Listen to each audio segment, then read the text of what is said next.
Este programa es patrocinado por Bazar Ruth Mary.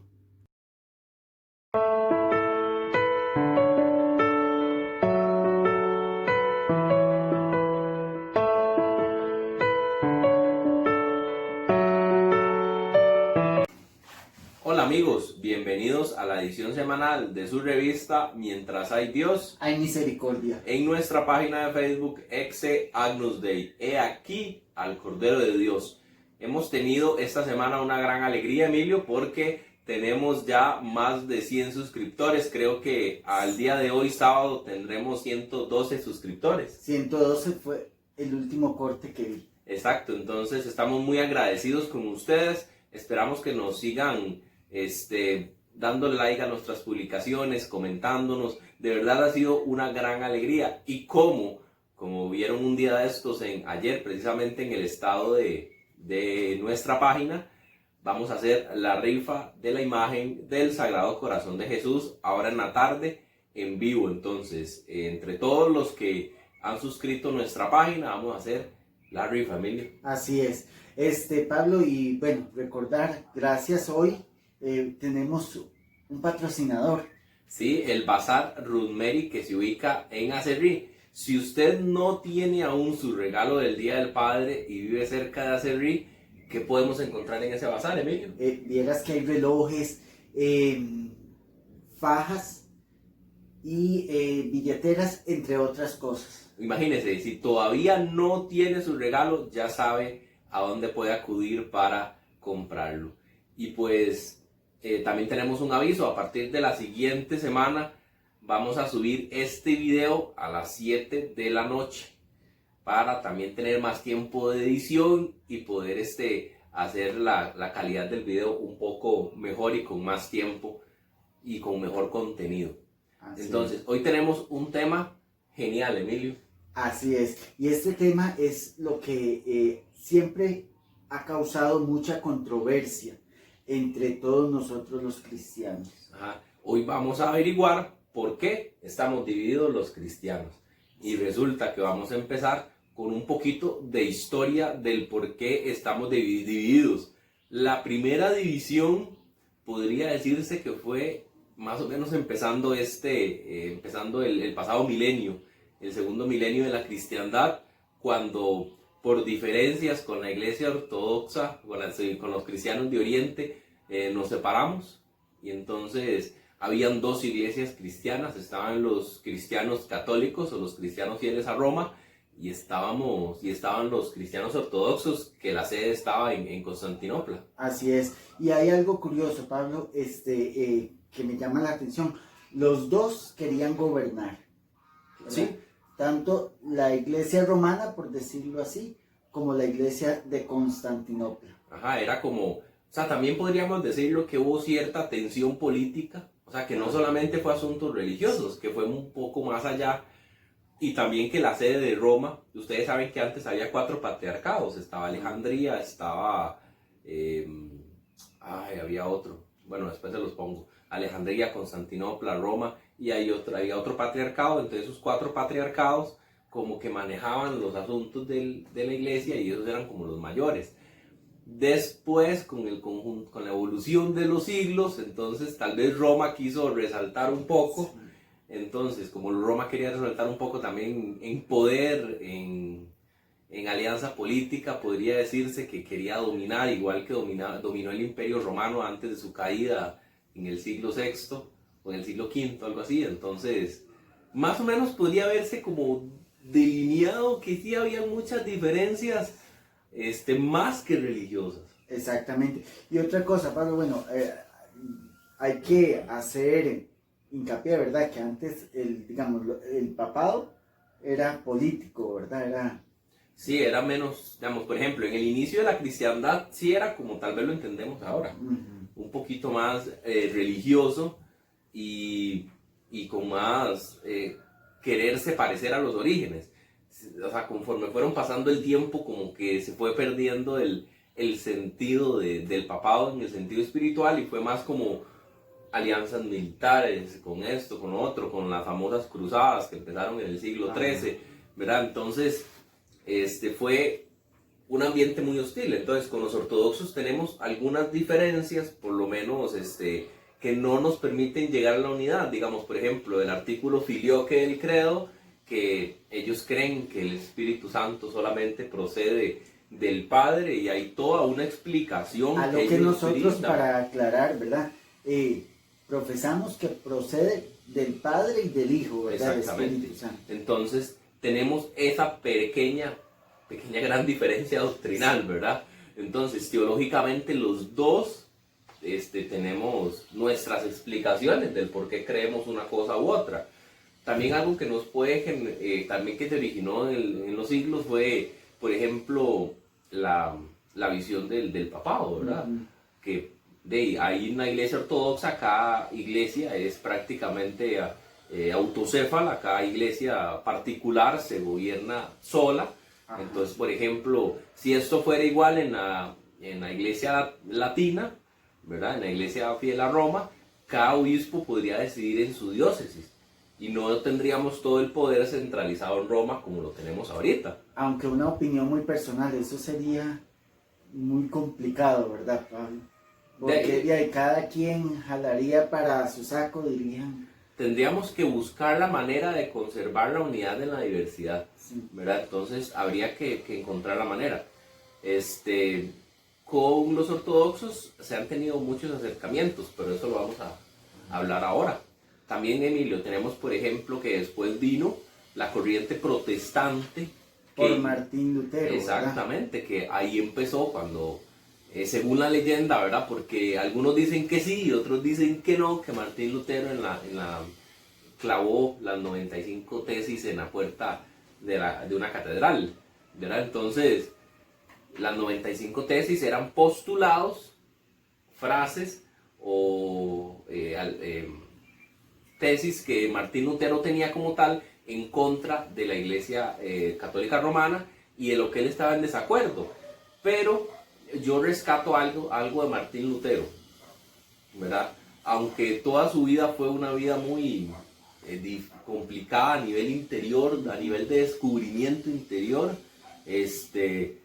cuando fue a visitar la iglesia, cuando fue a visitar Roma, o sea, se topó con un clima completamente pagano, o sea, como si no fuesen creyentes. O sea, yo no me imagino llegar al centro de la cristiandad y que cada quien viva como si Cristo no existiera.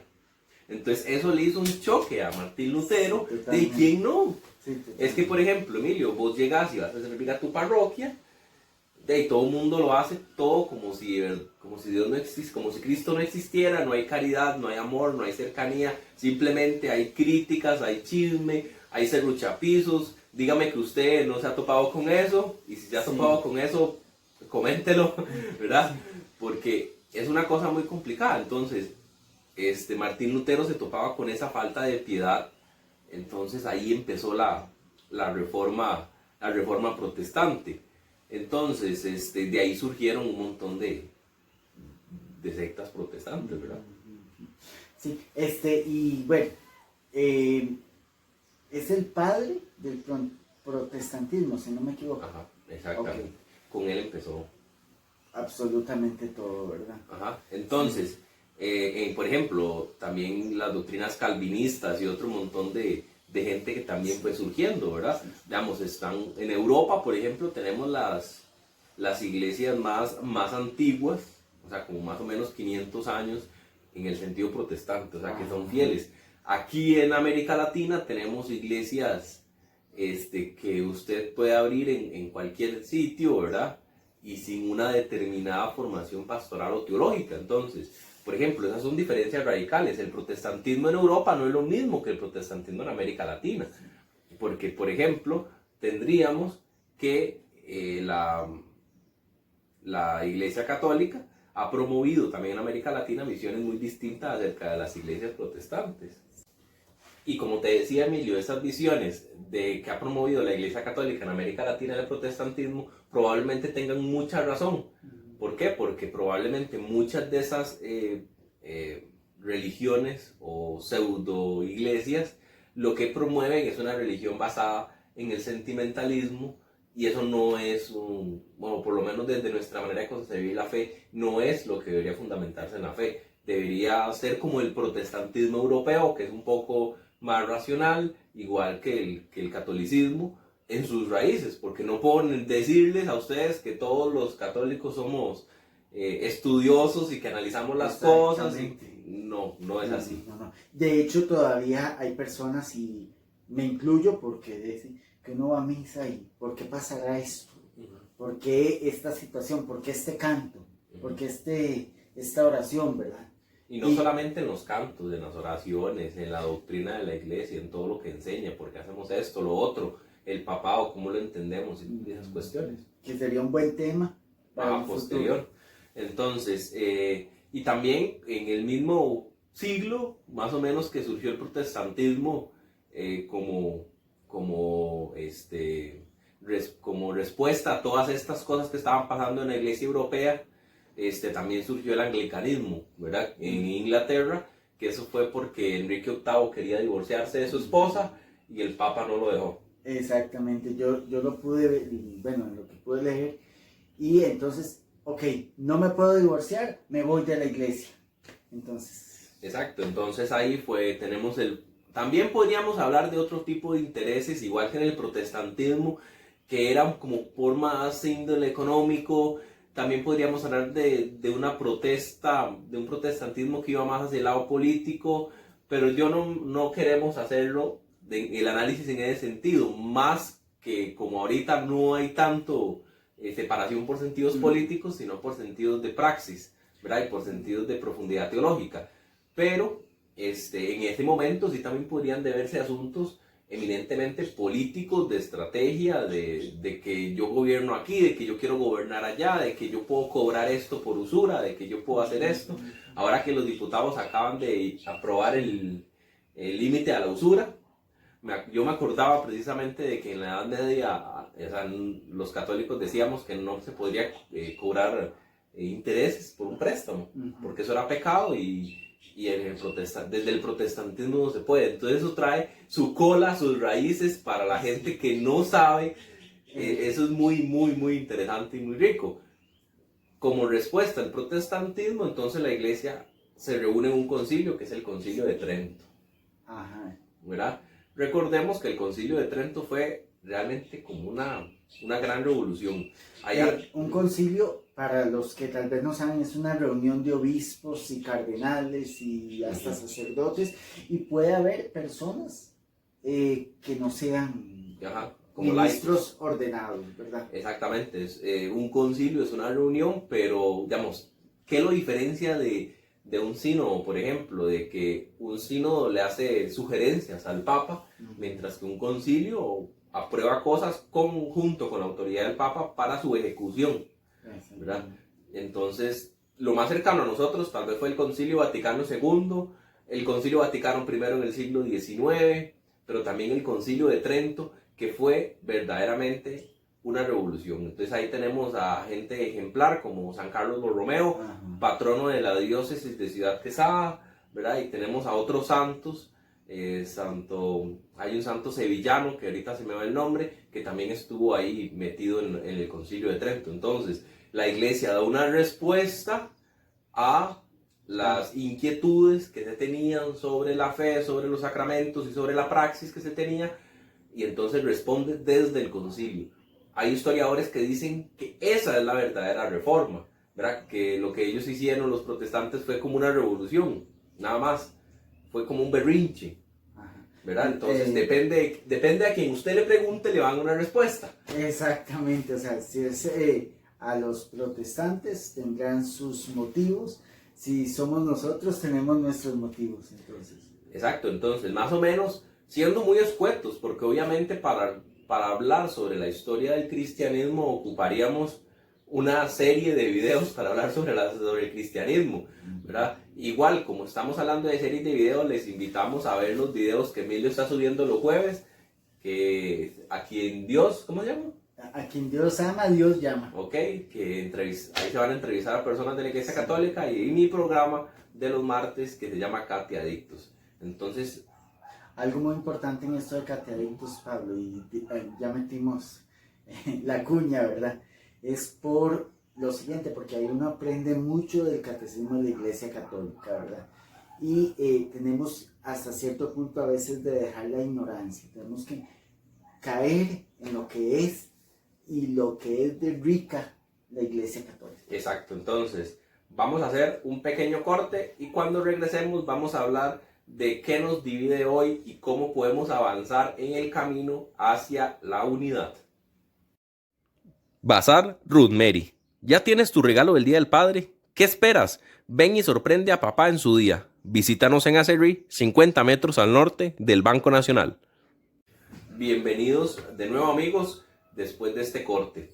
Resulta, Emilio, que la semana pasada celebrábamos en la Iglesia Católica la Semana de Oración por la Unidad de los Cristianos. Entonces yo espero que ustedes, tanto como nosotros, hayamos orado para que un día podamos compartir todos juntos la mesa del Señor. De hecho, Pablo, el Papa se reunió con patriarcas y líderes de otras denominaciones para esas oraciones. Entonces, resulta que cuál podría ser las razones que hoy nos dividen, ya habiendo superado razones políticas, económicas, que habiendo superado tal vez algunos límites, algunas barreras que dividían tanto a católicos como a ortodoxos, como a protestantes, como a anglicanos, porque antes hasta nos matábamos entre nosotros. Y ahora es de lo más normal sentarte, tenés un amigo protestante, te sentás, tomás un café, compañeros de trabajo, sería lo más usual. ¿Qué nos separa en el camino hacia la unidad? Entonces, igual que en el pasado, podría ser, por lo menos con los ortodoxos, también con los anglicanos, Emilio, la figura del papado. Exactamente. Pablo, antes de que tal vez una consulta y que usted, ¿verdad?, sabe mucho del tema por todo lo que ha leído, un ejemplo, y tal vez se lo preguntan en casa. Yo como católico tengo una amistad y suele suceder. ¿Por qué? Porque a veces o tengo la novia o el primo o el amigo que yo como católico, ella es protestante. Entonces, he visto que un fin de semana van a la iglesia católica y otro fin de semana a la iglesia protestante. Sí, ya no saben ni dónde estar. Sí. Como católico, ¿es bueno eso? No. O sea, eso no forma parte de una herramienta que podemos usar para la unidad. En todo caso, nosotros como laicos, a nosotros no nos corresponde hacer la negociación para la unidad, por llamarlo de alguna manera, ¿verdad? A nosotros nos corresponde orar por la unidad y tratar a los demás como Jesús trataría a los otros. Pero hay que tener claro que estar en un lado y estar en el otro no corresponde a la identidad de ninguno de los dos, porque, por ejemplo, si usted es protestante, si usted es evangélico, bautista, metodista o cualquier otra denominación cristiana, usted se va a sentir ofendido por las creencias o tal vez increpado por las creencias católicas, y nosotros como católicos nos vamos a sentir increpados por las creencias del protestantismo. Entonces, el camino verdadero hacia la unidad es que cada quien esté en su lado, ubicado quién es realmente y que conozcamos realmente quiénes somos. Pero ¿qué pasa con la mayoría? A usted le llega un protestante, un testigo de Jehová, bueno, los testigos de Jehová no son cristianos, pero a la puerta de su casa lo confunden, lo enredan, se lo llevan. ¿Y por qué? Porque somos ignorantes en la fe. Y no es que nosotros seamos sabiondos, por supuesto que no. El mismo Sócrates lo decía, que siempre hay que reconocer la propia ignorancia como para tener la capacidad, la mente abierta para aprender, ¿verdad? Aunque, por ejemplo, yo no le digo a usted que vaya y hable con un pastor para conocer, pero si hay libros, si hay páginas de internet, si hay videos que le explican a usted qué es el protestantismo y para que usted tenga una noción y una idea de qué es y no juzgarlos a priori, sino que usted conozca realmente cuáles son sus fundamentos y cuáles son las diferencias con nosotros, que sabemos que hay diferencias, las hay. Entonces, otra cuestión puede ser, por ejemplo, con los anglicanos o con los ortodoxos y hasta con el mismo protestantismo, podría ser porque hay protestantismos que sí ordenan, en la iglesia luterana original, ahí ordenan, si se hacía ordenaciones, en la iglesia calvinista. Una cosita, Pablo, la iglesia luterana no es la misma, para que tal vez entiendan en casa, ¿verdad? No es la misma de protestante, ¿verdad? No, la iglesia luterana forma parte del conjunto del protestantismo. Ah, ok. Sí, porque fue fundada por Martín Lutero, que vos mismo mencionabas que era el padre del protestantismo. Entonces, la iglesia luterana forma parte de esa corriente, el calvinismo.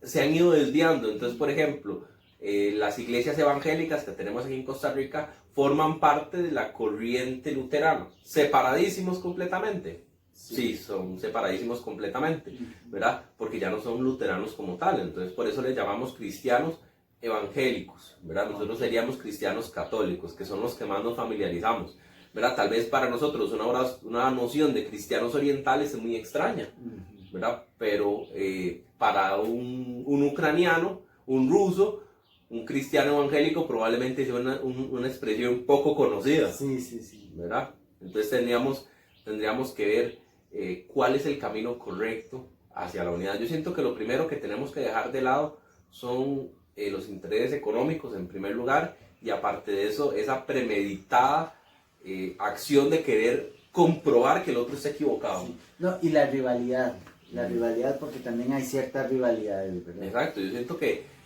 tenemos que dejar todo de lado, esas cosas de lado, no el sentido de saber quiénes somos, porque eso no lo podemos dejar de lado. Tenemos una identidad, y esa identidad católica nos identifica, y si usted es protestante y nos ve, su identidad cristiano evangélico lo identifica, y pues tenemos que tener claro quiénes somos para tener un diálogo fraterno. Es igual cuando dos amigos se conocen, ¿verdad? O sea, tenemos que ser sinceros con nosotros mismos y saber dónde estamos para poder entrar en un diálogo y saber hasta dónde podemos caminar hacia la unidad.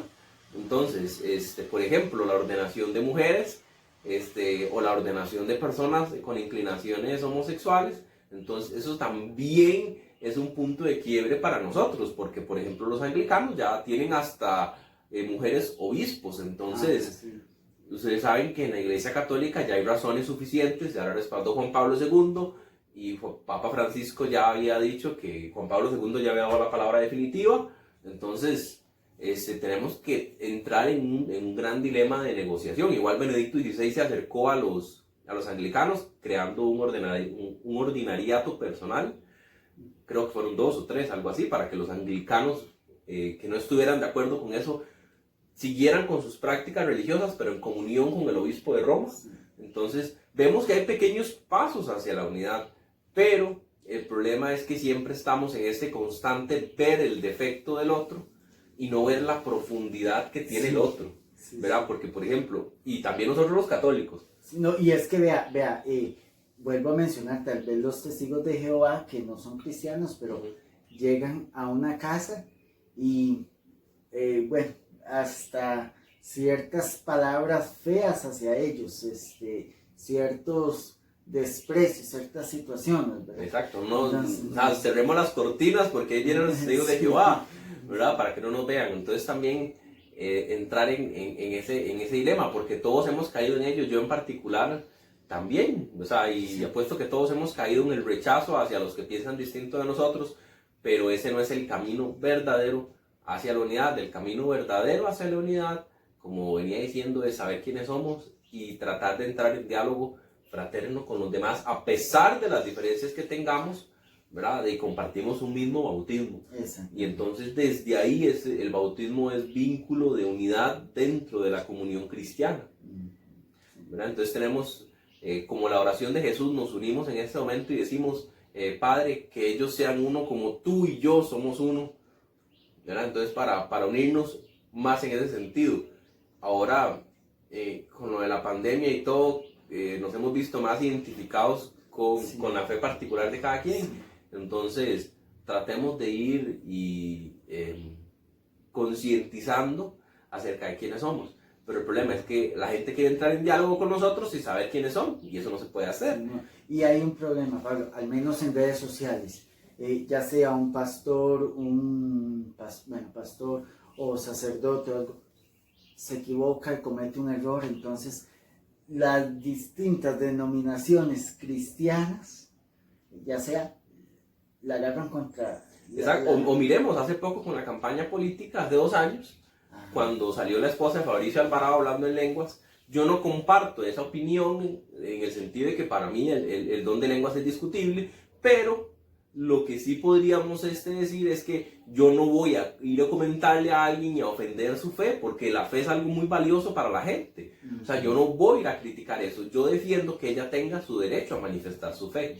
Y si usted fue uno de los que la atacó, pues yo siento que ese no es el verdadero camino hacia la unidad, ¿verdad? Y aunque usted no sea creyente, o si usted es evangélico, o si usted es católico, la parte principal donde debemos de partir es el respeto hacia los demás, ¿verdad? No burlarnos de los otros. Cada quien tiene derecho a manifestar su fe, con los mismos diputados evangélicos, que todo el mundo se burla de ellos, ¿verdad? Yo siento que tenemos que ir en camino hacia la verdadera unidad. Así es, así es. No, muy enriquecedor, Pablo, el tema de hoy. Sí, podríamos hasta en un momento determinado tal vez detenernos en algún punto de este análisis, porque sí, es muy rico hablar de esto y llevarnos hacia una reflexión que nos haga movernos el piso. Sí, en el cual el camino es Cristo, ¿verdad?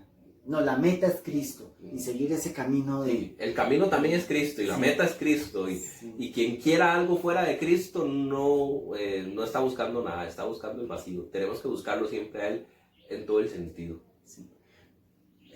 Bueno, agradecerles, ¿verdad?, por su compañía. Exacto. Y recordarles que vayan al Bazar Rosemary. Exacto, vayan y compren ahí en el Bazar Rosemary, que está puros 10 calidad. Entonces, nos vemos. No se olviden la otra semana, también nos vemos el martes con Cateadicto, nos vemos el jueves con A Quien Dios Ama, Dios Llama. Entonces ahí síganos, compartan este video, compartan nuestras publicaciones. Estamos siguiendo la novena al Sagrado Corazón de Jesús, Sí. Todos los días lo estamos publicando, entonces compartan y pues hagan que este medio de evangelización crezca. Y hoy en la tarde, no se olvide, tendremos la rifa de la imagen del Sagrado Corazón. El otro fin de semana, el tema que vamos a hablar, si Dios quiere, es del Santísimo Sacramento, ya que la solemnidad del Corpus Christi está pasando. Tal vez podemos tocar un poco de milagros eucarísticos, sí. que eso a la gente le interesa mucho, Sí. Y es un tema muy fuerte, chido. muy fuerte. Les podemos poner algunas imágenes, algunas fotos. Ahí Emilio, que es nuestro editor de video, ahí lo montará bien bonito. Y para el fin de mes ahí les tenemos algunos videillos un video bastante bueno sobre una figura de autoridad que ya conocerán. Ok, perfecto. Bueno, muchas gracias, y si Dios quiere nos vemos el próximo sábado. Alabado sea Jesucristo. Amén.